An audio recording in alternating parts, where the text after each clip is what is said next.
Welcome to SK creations. ఈరోజు మనము బోటి క్లీనింగ్ ప్రాసెస్ చూద్దాము. ముందుగా నీళ్ళను బాగా మరిగించి ఆ మరిగిన నీటిలో ఈ బోటీని వేసేసి అలాగా అందులో ముంచేయాలి.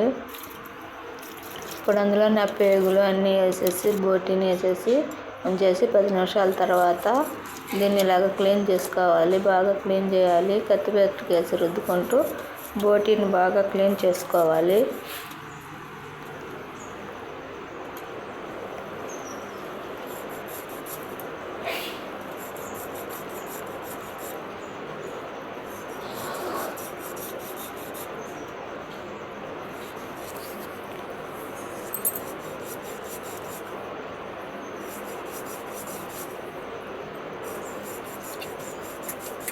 బోటీలో vitamin A, vitamin D, vitamin K పోషక విలువలు ఉంటాయంట.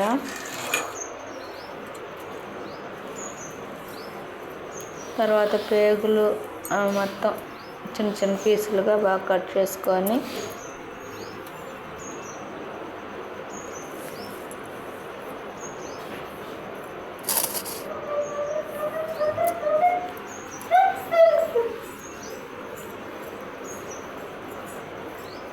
ఈ విధంగా కట్ చేసుకొని ఒక గిన్నెలో వేసుకోవాలి. క్లీనింగ్ ప్రాసెస్ మొత్తం రెడీ అయిపోయింది.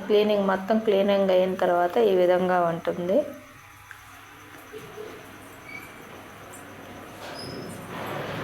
మా ఛానల్ కానీ నచ్చితే ఒక లైక్ చేయండి.